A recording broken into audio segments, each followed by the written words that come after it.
Bonjour ou bonsoir à tous, j'espère que vous allez bien, ça fait longtemps.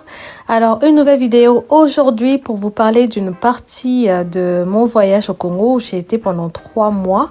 Alors j'avais pris le temps du coup de faire ma porcherie et d'autres business dont je vous parlerai, mais également je voulais prendre le temps de voyager pour apprendre à connaître le Bas-Congo, donc la région de mes grands-parents où ils sont grandis. Et pour cela, en fait, j'avais décidé tout simplement de prendre un guide pour visiter le Bas-Congo avec un sac à dos.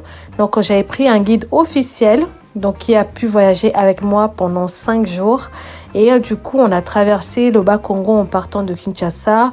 On est descendu à Kisantu, on a fait Kimpese, Boma, Matadi, un petit peu, mais pas beaucoup. Et on est allé jusqu'à Mwanda. Donc, vous allez découvrir un peu avec cette vidéo les différentes parties qu'on a visitées. Donc, si vraiment, je sais que là, on est en décembre, il y en a certains qui vont partir à Kinshasa pour passer les vacances ou qui vont préparer les vacances pour l'année prochaine.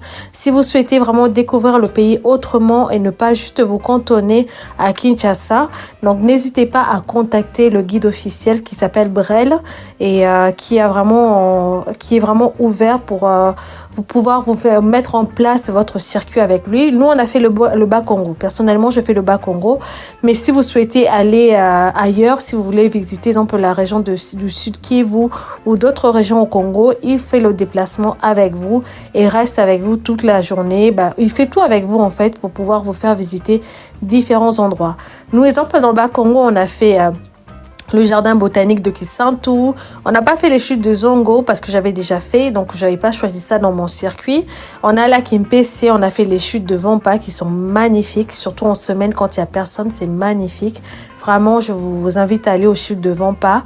Et sur la route de chutes de Vampa, on est allé à la ferme jaune pour visiter du coup cette ferme agro-business que vous avez pu voir dans la vidéo. Et ensuite, on est remonté, on est allé à Boma, on a fait un peu le tour historique parce que l'histoire du Congo est beaucoup faite de l'histoire de la colonisation. Donc du coup, il y a une grande partie du voyage qui était dédiée à ça, donc la découverte de la première résidence du gouverneur congolais. On a fait la route des esclaves vers Mwanda également. Et il y avait toute cette partie historique. Qu'on aime ou pas, cette partie-là, ça fait partie de l'histoire du pays. Et moi, j'ai été ravie de découvrir toute cette histoire. Et j'ai partagé quelques vidéos avec vous. Donc, si vous voulez vraiment voir de vous-même qu'est-ce que ça donne et aller vraiment visiter ce coin parce que ça change vraiment, ça change de Kinshasa. Moi, quand je vais au Congo, je suis toujours cantonnée à Kinshasa. Donc, je vois presque tout le temps les mêmes choses. Et au bout d'un moment, j'en ai un peu marre de Kinshasa. C'est pas ma ville préférée. Mais le Bas-Congo, pour l'instant, c'est mon coin préféré. Et d'avoir fait ce voyage jusque dans le Bas-Congo. Et franchement, c'était vraiment juste waouh. Vraiment, c'est de découvrir le pays de cette façon. Ça redonne en fait, je veux dire, pour moi, ça a rehaussé l'image de mon pays par rapport à tout ce que j'ai pu voir. Parce que en fait, les paysages au Congo sont juste magnifiques. Ils sont beaucoup préservés parce qu'il n'y a pas beaucoup de tourisme. Et malheureusement, mais c'est beaucoup préservé. Et là, le guide que je vous ai mis, dont je vous ai mis le numéro, avec leur association, ils essaient vraiment de mettre en place des circuits pour pouvoir faire découvrir le pays autrement. Parce que le gouvernement, du coup, s'occupe pas du tourisme.